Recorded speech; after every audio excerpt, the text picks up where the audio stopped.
un chacun. Béni soit Dieu pour sa présence au milieu de nous. Alléluia. Et merci aussi à vous qui avez choisi d'être ici. Parce que là où est le Seigneur, là est la liberté. Là où est le Seigneur, là où est la joie de vivre. Amen. Les temps sont ce qu'ils sont, mais nous savons que notre Dieu est plus grand que toute situation. Alléluia. C'est pourquoi il nous convie en sa présence et nous sommes heureux de pouvoir venir pour le célébrer. Ce n'est pas un fardeau pour nous, ce n'est pas une charge, mais c'est une joie que d'être assemblés pour son nom. Alléluia. Nous allons partager la parole. Notre invitation ce soir, c'est vivre pour Dieu, malgré le temps. L'invitation du Seigneur pour nous, vivre pour lui et pour lui seul. Amen. Parce que c'est lui qui donne un sens à la vie. Alléluia. C'est lui qui nous a donné la vie. Si nous sommes là, c'est grâce à lui. C'est lui qui nous a conservé le souffle. On peut être puissant, on peut être riche, mais on n'est pas maître de son souffle. Un seul est maître de notre souffle, c'est Dieu. Et il nous a conservé la vie. Alors ce soir encore, son invitation, c'est que tout un chacun, nous puissions choisir de vivre pour lui malgré le temps que nous vivons, des temps fâcheux, des temps difficiles, des temps féroces, mais qui ne nous empêchera pas de vivre pour lui. Amen. Je voudrais voir deux exemples de situations particulières où cela n'a pas manqué à Dieu de se révéler comme étant celui qui peut prendre soin et ainsi accomplir ses desseins parfaits et puissants dans la vie de ceux qui s'en remettent à lui. Actes des Apôtres, chapitre 7, verset 19. Acte 7, verset 19. Que la parole du Seigneur soit bénie dans nos cœurs. Il est dit ceci: ce roi usant d'artifice contre notre race maltraita nos pères, au point de leur faire exposer leurs enfants pour qu'ils ne vivent pas. À cette époque naquit Moïse, qui était beau aux yeux de Dieu, et fut nourri 3 mois dans la maison de son père. Et quand il eut été exposé, la fille de Pharaon le recueillit, il l'éleva comme son fils. Moïse fut instruit dans toute la sagesse des Égyptiens et était puissant en parole et en œuvre. Amen. Premier exemple, celui de Moïse. Dans un temps fâcheux, dans un temps particulier, avec un roi, comme il en a existé bien avant et comme il en existera après. Un roi méchant, un roi cruel. Il n'y a rien de nouveau sous le soleil. Un roi qui semait la mort. Et quand on est dans un climat de mort, il y a la peur, il y a l'angoisse. Et même, il y avait cette menace de disparition de la race juive, de la race des Hébreux. Exposer leurs enfants pour qu'ils ne vivent pas, pour qu'on n'entende plus parler de Juifs. Et plus loin encore, pour que le Christ ne vienne pas. Car derrière cela, il y a un dessein ténébreux, empêcher que la postérité ne vienne, parce qu'il y a une postérité qui devait venir pour écraser la tête du serpent. Et comme toujours, l'ennemi de nos âmes, son dessein, c'est d'empêcher, c'est de barrer, c'est de s'opposer pour que ce que Dieu a dit ne s'accomplisse jamais. Alors il voulait, comme on dit, raser la race juive pour que cela ne puisse pas s'accomplir. Mais voilà, à cette époque, naquit Moïse.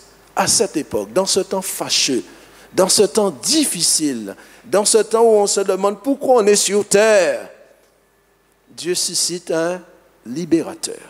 Dieu n'est pas gêné par ce qui nous dérange. Dieu n'est pas gêné par ce qui nous dérange. Dans la maison même de l'oppresseur, le Pharaon, Dieu va permettre que la mère de Moïse l'expose et c'est la fille du Pharaon qui va recueillir Moïse. C'est la fille du Pharaon qui va comme, cet enfant va trouver grâce à ses yeux. Pourtant, c'est une Égyptienne. Lui, c'est un Hébreu. Mais il va trouver grâce à ses yeux et il va recueillir cet enfant. Elle va l'aimer, nourrir cet enfant, même payer sa mère pour qu'elle l'allaite. Comme pour dire que Dieu ne fait pas les choses à moitié. Il est capable de régner sur toute notre vie et prendre soin de nous au-delà de tout ce que nous pouvons penser ou imaginer. Il n'est jamais à court d'idées. Et en plus, à cette époque naquit Moïse. Mais qui lui a donné son nom? Ce ne sont pas ses parents. C'est la fille du Pharaon. Elle ne lui a pas donné un nom égyptien, il lui a donné ce nom Moïse, qui signifie sauver des eaux. Dieu n'est pas à court d'idées, sa main n'est jamais trop courte.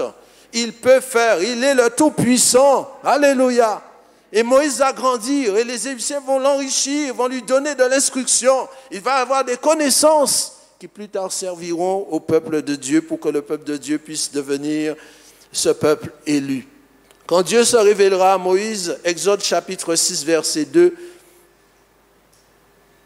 Exode chapitre 6, verset 2.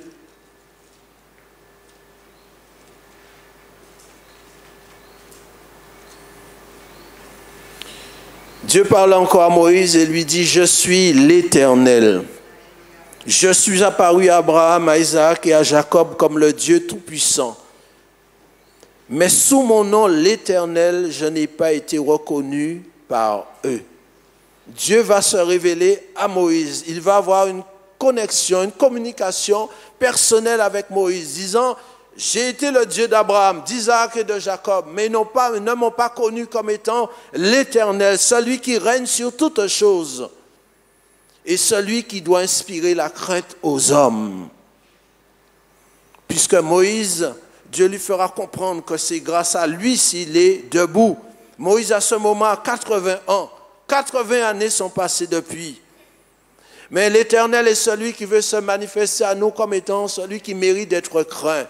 Parce que lorsque le pharaon voulait qu'on expose les mâles, des femmes, des sages-femmes ne vont pas obéir au roi.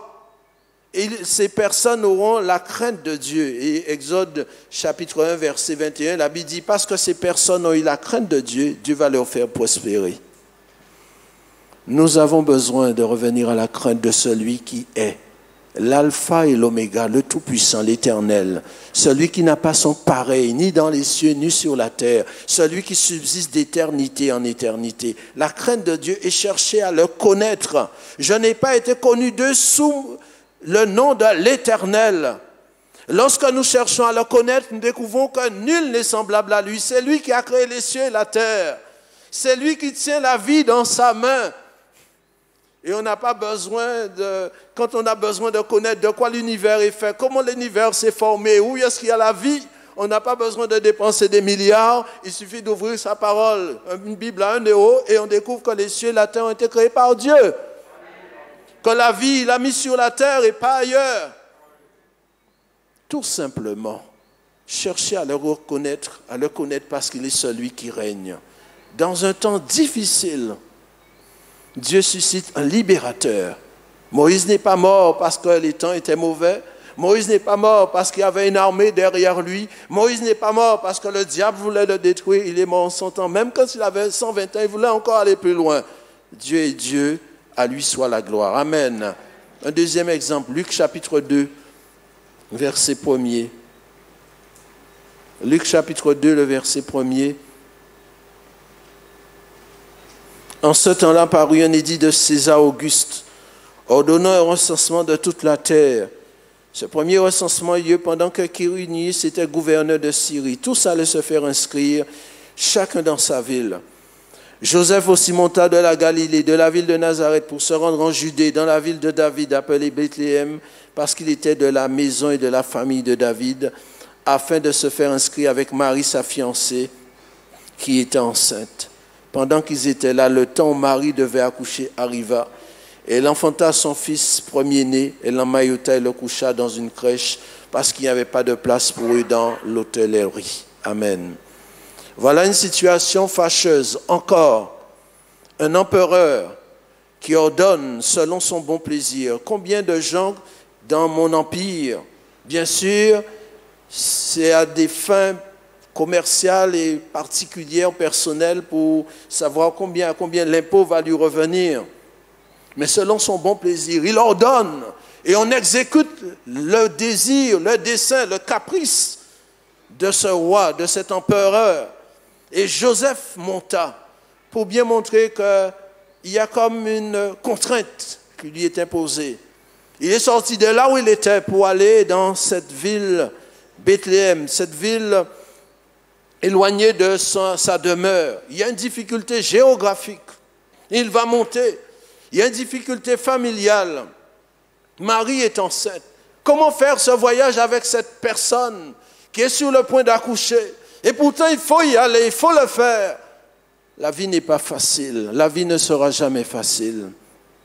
Mais nous devons savoir que même si la vie n'est pas facile, l'Éternel est un très grand roi. Dans cette situation difficile, Joseph et Marie vont s'exécuter.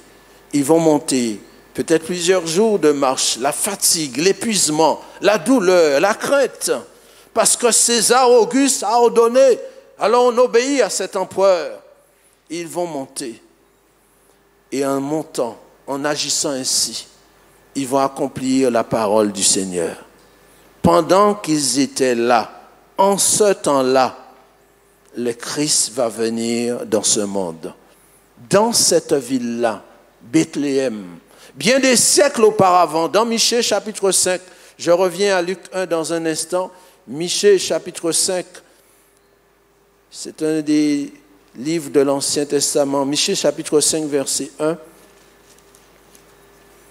il est dit ceci, « Et toi Bethléem, Ephrata, petite entre les milliers de Juda, de toi sortira pour moi celui qui dominera sur Israël et dont les activités remontent aux temps anciens, au jour de l'éternité. » Qui est celui qui dominera et dont les activités remontent aux temps anciens, au jour de l'éternité? C'est Jésus le Christ. Il naîtra, il viendra dans cette vie, sur cette terre. Ce qui est plus précieux pour nous, ce n'est pas que l'homme ait marché sur la lune, ce n'est pas que l'homme mette des choses sur Mars, c'est que le Christ est venu en chair sur cette terre et a marché sur cette terre pour donner un sens à notre existence. Alléluia. Le Christ viendra. Vous voyez, dans un moment difficile, il viendra. Marie devait transpirer, Joseph devait supporter, mais on dit, vas-y, il nous l'a ordonné. Cela peut sembler être comme une contrainte. On pouvait même murmurer, dire on va monter un syndicat, on va faire grève, on va marcher dans la rue, on va faire grève de la faim contre ce roi. Pour qui se prend-il? C'est pourquoi nous sommes invités à ne pas regarder aux choses que nous voyons, mais à regarder bien plus loin. Car si on en voulait à César, on le trouvait méchant, tyrannique. Seigneur, détruis cet homme. On n'aurait rien compris au plan de Dieu. En agissant ainsi, ils vont permettre à cette parole de s'accomplir. Le Christ va venir et le Christ va prendre naissance. Pourtant, il est roi. Il est le roi des rois. Ce qui semble nous déranger peut contribuer à l'accomplissement du plan de Dieu. Amen. C'est pourquoi nous sommes invités à bénir même nos contrariétés. Alléluia. Il n'y avait pas de place pour lui. Pourtant, c'est le roi.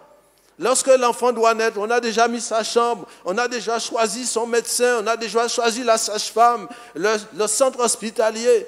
Mais là, il n'y avait pas de place. Et quelle place lui fit-il trouver? Une crèche avec des animaux. Quel endroit où ce n'est pas le parfum qui sentait là.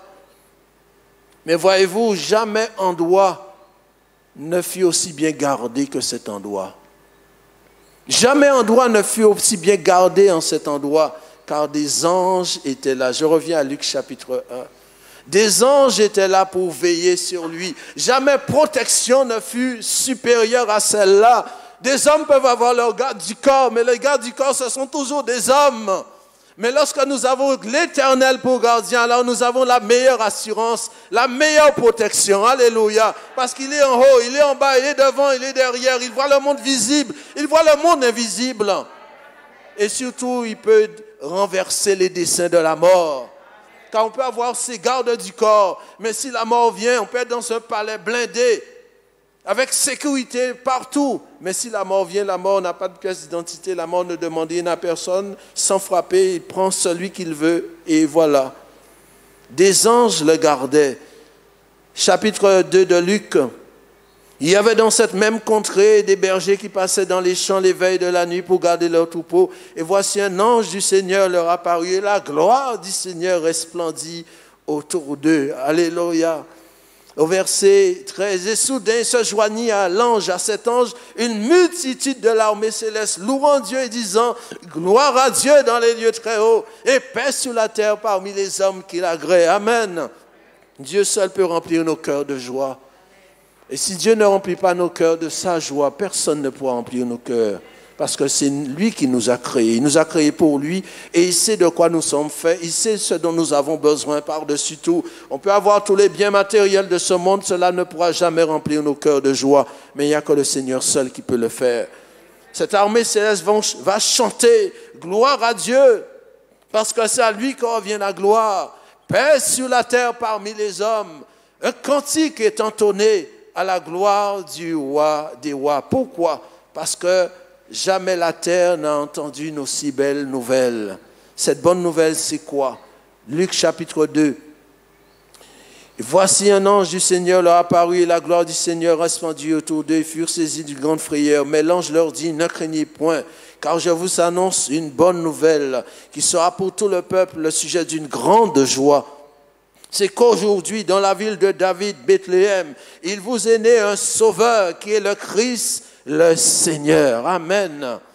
Jamais aussi bonne nouvelle n'a retenti sur la terre. Et on n'entendra jamais une aussi meilleure nouvelle. On peut avoir Internet et toute forme de médias. Mais la bonne nouvelle, c'est Jésus. La bonne nouvelle, c'est une personne. Je vous annonce cette bonne nouvelle. Et cette bonne nouvelle n'a pas cessé de retentir. Parce qu'elle est celle dont les hommes ont besoin. Que l'on soit petit, ado, jeune, adulte, aîné, on a besoin d'entendre cette bonne nouvelle. Et c'est cette bonne nouvelle qui doit nous affranchir. Je vous annonce une bonne nouvelle. Cela signifie quoi? Que désormais les ténèbres ne régneront plus. Alléluia. Parce que le prophète l'avait annoncé, Ésaïe, parlant de la naissance du Christ. Le peuple assis dans les ténèbres verra une grande lumière. Les ténèbres ne régneront plus, car il vous est né un sauveur, il vous est né un roi. La domination reposera sur ses épaules. Alors il y a de quoi réellement se réjouir. Les ténèbres ne régneront point sur cette terre, parce que nous savons qu'il y a des rois qui règnent. À part les Césars que le monde a connus. Mais le péché règne dans ce monde. Partout où l'homme va, il y a le péché. De l'est à l'ouest, du nord au sud. Partout où l'on va, il y a la mort qui règne. On ne peut pas dire, je connais un pays où la mort n'existe pas. On peut courir là, mais la mort est déjà devant nous. Il y a des rois qui règnent, mais la Bible dit que les ténèbres ne régneront point. Il y a une limite à ces règnes, parce que celui qui doit régner sur toutes choses, c'est Dieu. Et parce qu'il est venu, alors les pensées orgueilleuses seront renversées. Avant que le Christ ne naisse, Marie va entonner ce cantique en disant, Dieu a renversé les pensées orgueilleuses. Il a défait les humbles, les orgueilleux, pardon, et ce sont les humbles qui vont hériter la gloire. Parce que lui qui est le roi, il est descendu, il s'est fait enfant pour que nous puissions le suivre et marcher à sa suite. Dans l'évangile de Luc au chapitre 22, verset 53, Luc 22, 53, il est dit ceci, c'est le Seigneur Jésus qui parle. J'étais tous les jours avec vous dans le temple et vous n'avez pas mis la main sur moi. Mais c'est ici votre heure et la puissance des ténèbres. C'est ici votre heure et la puissance des ténèbres. C'est ce que le Seigneur dira. Voici le temps. Voici votre temps. Le temps des hommes, mais derrière les hommes, il y a une action manifeste, la puissance occulte, la puissance du diable, la puissance des ténèbres. Et quand le Christ sera exposé sur la croix, Luc chapitre 23, verset 44, il est dit ceci. Il était déjà environ la 6e heure et il y eut des ténèbres sur toute la terre jusqu'à la 9e heure. Le soleil s'obscurcit et le voile du temple se déchira par le milieu. Jésus s'écria d'une voix forte, « Père, je remets mon esprit entre tes mains. » Et en disant ces paroles, il expira. Il expira. C'est l'évangile de Jean qui dira, quand le Seigneur, avant de mourir, avant de quitter cette terre, prononcera ces paroles, tout est accompli. Dans un temps difficile, un temps fâcheux, où les ténèbres semblent comme régner en maître, le Fils de Dieu meurt, mais en mourant, il remporte la plus précieuse des victoires. Tout est accompli. Tout est accompli. Les ténèbres sont vaincues. il va mourir, mais il va mourir pour qui? Il va mourir pour nous, pour que nous ne vivions plus pour nous-mêmes, mais que nous puissions vivre pour lui. Il vous est né un sauveur, mais voilà que ce sauveur est crucifié. Oui, mais Dieu ne s'est pas trompé, il n'est pas une source trompeuse, il ne commet pas d'erreur. Celui qu'on a exposé, même si on a mis une couronne d'épines sur sa tête, symbole de la malédiction. Et voyez-vous, le Seigneur Jésus, le Sauveur, on va se moquer de lui. Déjà, quand il vient, il n'a pas de place pour lui. Les hommes vont le rejeter. Nous allons le renier parce que nous n'étions pas meilleurs qu'eux. Et pour finir, on va le mettre sur une croix. Crucifierai-je votre roi? Nous ne voulons pas de lui. Crucifie-le. Et pourtant, c'est lui le roi qui doit régner sur toutes choses. Alors, comme il l'a dit qu'il est roi, on va lui mettre une couronne. Ce n'est pas cette couronne qui se trouve dans la galette, mais ces couronnes fabriquées par les mains humaines avec leur méchanceté, avec des épines pour lui percer le front, pour que le sang coule. Et voyez-vous, on va lui mettre un manteau rouge. À un moment donné, on va ôter le manteau rouge, parce qu'il n'avait pas besoin de manteau rouge. Le sang qui coulait sur lui était encore mieux manifeste que le manteau. Parce qu'avec ce sang, il était déjà recouvert. Mais on ne va pas lui ôter la couronne d'épines. Parce qu'une fois qu'on a posé cette couronne, l'enlever aurait contribué à arracher encore ses cheveux, sa chair. Mais on ne va pas toucher à cette couronne. Et jusqu'à la mort, il a gardé cette couronne. Mais c'était pas, les hommes ont semblé se moquer, vouloir faire des choses, mais ils accomplissaient la parole de Dieu. Puisque quand l'homme a péché, Dieu a dit, la terre te produira des épines, symbole de la malédiction, elle est maudite. Et comme il arrive aussi que les hommes, les femmes dans cette vie héritent des malédictions, mais lui, Christ, en mourant pour nous, il a porté notre malédiction. De ce fait, la malédiction, les malédictions que le diable voudrait mettre sur les hommes, il n'y a que Jésus seul qui peut les briser. Alléluia. Parce qu'il a gardé cette couronne jusqu'à la mort. Et dans sa mort, nous avons la vie, la liberté, la délivrance, la guérison. Alléluia. Que son Saint-Nom soit béni. Dans un temps difficile, il vint au monde. Dans un temps difficile, quelle bonne nouvelle de joie. L'ange n'a pas dit, ne vous en faites pas, je vais détruire César. Ne vous en faites pas, je vais souffler un vent, ce sera la paix. Non! Il vous est né un sauveur au milieu de vos douleurs. Il vous est né un sauveur. Ce sauveur, oui, ce sera pour vous le sujet d'une grande joie. On a pensé qu'il délivrerait. Oui, mais on ne voit pas la délivrance. Il va même mourir. Mais sa mort est notre vie. Alléluia. Cela nous inspire quoi? De notre part. Nous sommes invités à ne pas nous plaindre. Jude, verset 16. Jude, c'est l'avant-dernier livre avant l'Apocalypse. Jude, verset 16, il est dit ceci. Ce sont des gens qui murmurent, qui se plaignent de leur sort, qui marchent selon leur convoitise, qui ont à la bouche des paroles hautaines, qui admirent des personnes par motif d'intérêt. Ce sont des gens qui murmurent, qui se plaignent de leur sort.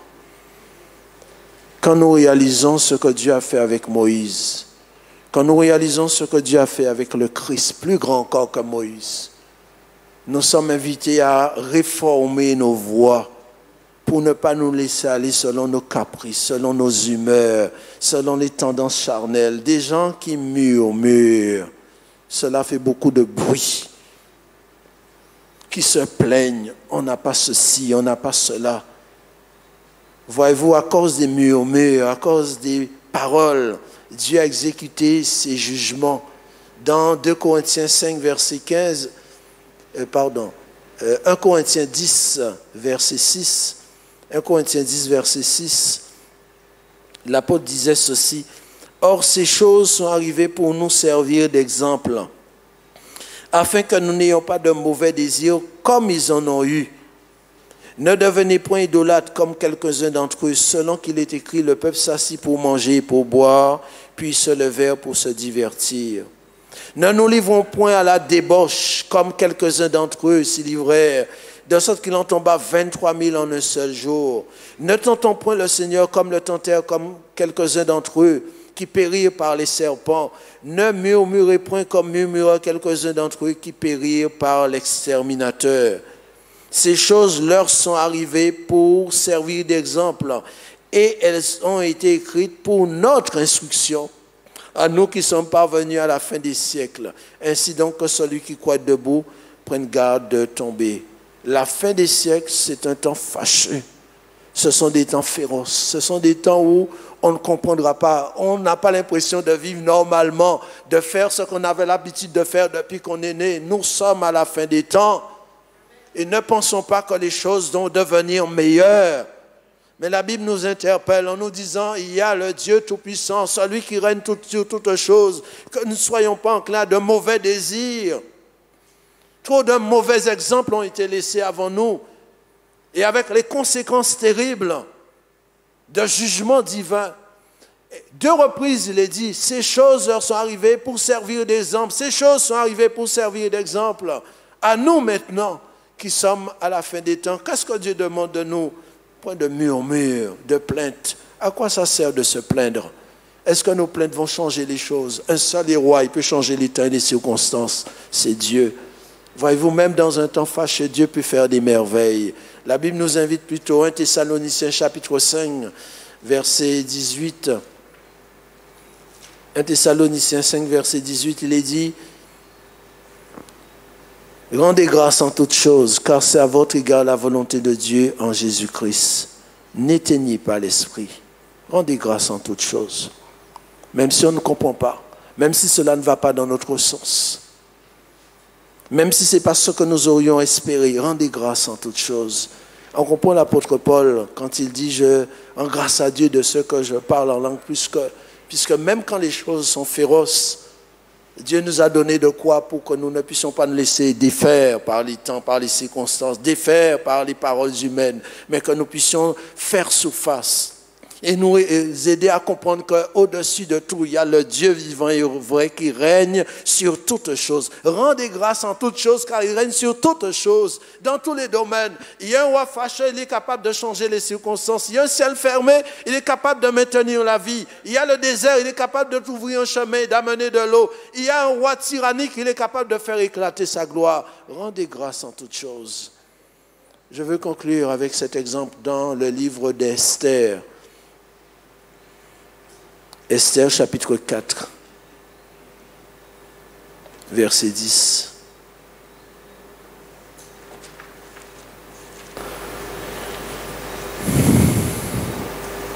Mardoché et Esther chargea Attaque d'aller dire à Mardoché, tous les serviteurs du roi et le peuple des provinces du roi savent qu'il existe une loi prescrivant la peine de mort contre quiconque. Homme ou femme entre chez le roi dans la cour intérieure sans avoir été appelé. Celui-là seul a la vie sauve, à qui le roi tend le sceptre d'or. Et moi, je n'ai point été appelé auprès du roi depuis 30 jours.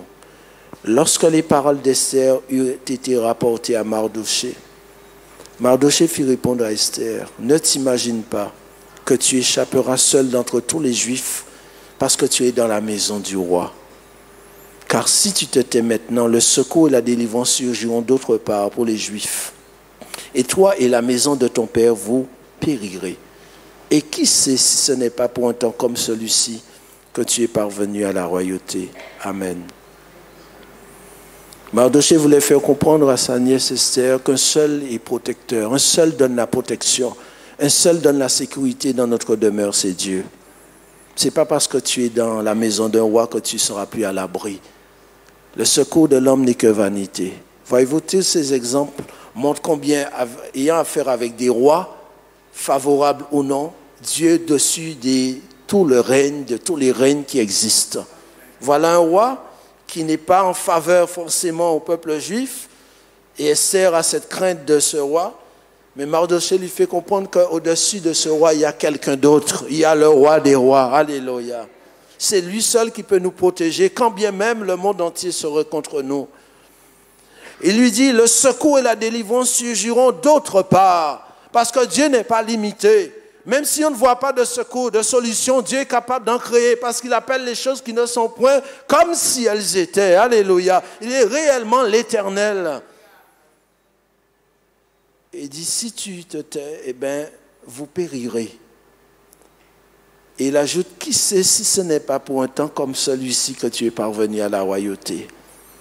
Dieu a fait toutes ces choses, a permis toutes ces choses, a permis que cette jeune fille se distingue des autres pour qu'elle soit choisie. Pourquoi? Parce qu'il y a un temps qu'il savait qu'il allait venir et elle sait rejouer son rôle. Qui sait si ce n'est pas pour un temps comme celui-ci? Et qui sait si ce n'est pas pour un temps comme celui que nous vivons, que Dieu nous a choisi? C'est pourquoi nous pouvons dire, béni soit l'Éternel. Je bénirai l'Éternel en tout temps. Qu'il y ait pandémie ou pas, je bénirai l'Éternel. Amen. En tout temps, il mérite d'être béni. Qui sait si ce n'est pas pour un temps comme celui-ci? Quand nous savons qui est Dieu, quand nous avons appris à le connaître comme étant le Dieu vivant et vrai, le Dieu créateur, le Tout-Puissant, celui qui domine toutes choses, celui qui vit en nous, celui qui peut nous donner la vie en abondance, celui qui peut faire jaillir de notre être des fleuves d'eau vive. Quand nous avons appris à avoir cette intimité avec le Saint-Esprit, on ne craint pas les circonstances parce qu'on a sa crainte. Et on sait qu'il est capable de faire infiniment au-delà de tout ce que nous pouvons penser ou demander. Le secours et la délivrance vont surgir. Il ne sait pas d'où, mais il sait que ça viendra parce que Dieu est un secours qui ne manque jamais dans la détresse. Qui sait si ce n'est pas pour un temps? C'est pourquoi nous ne voulons pas regarder au temps. Dieu peut les changer comme bon lui semble.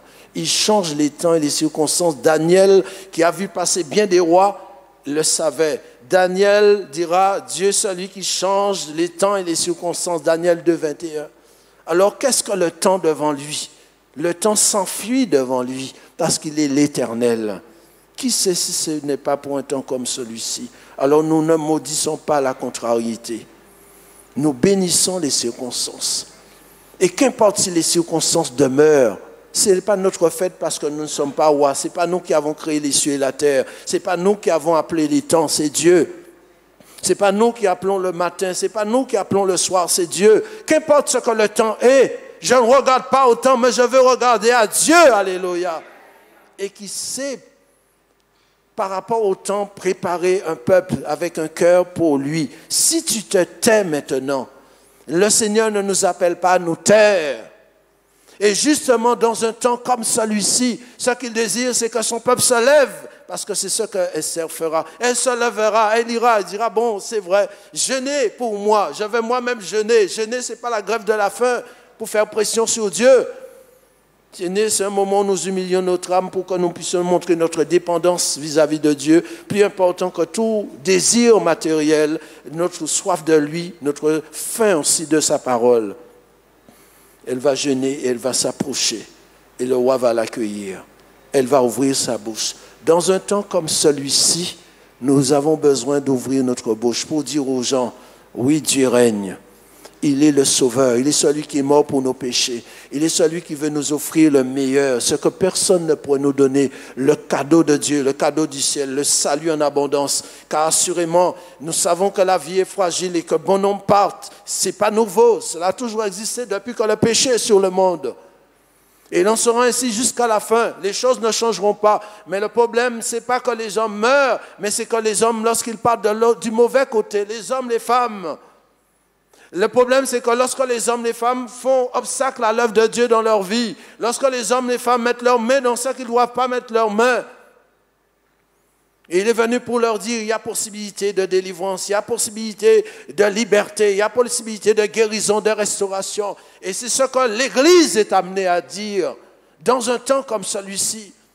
On ne peut pas dire aux gens, ne vous inquiétez pas, ça ira mieux demain, mais ce n'est pas vrai. Quand bien même les choses iraient mal demain, ce n'est pas un problème. Parce que les choses doivent aller en s'empirant. L'important, c'est que dans ce temps mauvais, dans ce temps féroce, tu peux saisir la vie en abondance. Tu peux saisir le pardon de Dieu. Tu peux être réconcilié avec Dieu. Tu peux recevoir la guérison intérieure. Tu peux recevoir l'autorité divine sur ta vie. Si tu te tais, nous ne sommes pas destinés à nous taire. La preuve, le Seigneur, en mourant sous la croix, le voile s'est déchiré, le chemin vers Dieu a été ouvert et la possibilité au Saint-Esprit de venir en nous et sur nous. Et il a dit, vous recevrez une puissance lorsque le Saint-Esprit viendra sur vous et vous serez de ceux qui ne se taisent pas, vous serez mes témoins. Il ne nous a pas donné un esprit de timidité. L'Esprit du Seigneur est sur nous. Notre combat, c'est le combat de Dieu. pour que nous puissions dire à ce monde que les ténèbres ne doivent plus régner. Le Fils est venu pour détruire les œuvres du diable. Le Saint-Esprit est plus grand que celui qui est dans le monde. Et si le Saint-Esprit nous prend par la main, assurément, nous pourrons traverser. Et quand bien même il y aurait des turbulences, nous ne serions pas seuls, parce qu'il est avec nous. Quand bien même la maladie viendra, il est celui qui est capable de guérir toute maladie et toute infirmité. Nous ne voulons pas d'autre roi que lui. Alors cela vaut la peine de vivre pour lui, malgré le temps. C'est un défi à relever. Quand le temps est mauvais comme cela, on a tendance à se cacher, se protéger. On ne veut pas avancer, on ne veut pas faire. Mais c'est oublier qui est celui qui règne. Ce n'est pas la pandémie qui règne, c'est Dieu qui règne. Ce n'est pas la mort qui doit régner, parce que quand bien même il y aurait contagion, la parole dit que 1000 tombent à ton côté, 10 000 à ta droite, tu ne seras pas atteint, parce que si la parole de Dieu est en moi, qu'importe la manifestation de la contagion, Dieu est capable de me garder. Ce n'est pas parce qu'on est protégé, ce n'est pas parce qu'on a pris quelque chose en soi, ce n'est pas parce qu'on a bagmonté, mais c'est parce que Dieu, il a parlé sur notre vie. Cela vaut la peine de vivre pour lui, que son Saint-Nom soit béni. Malgré le temps, vivre pour lui, c'est marcher d'une manière digne de lui, dans la sainteté, de la pureté. Vivre pour lui, c'est faire choix de lui. Vivre pour lui, c'est le laisser régner dans ma vie. Dire, Seigneur, je suis ton esclave.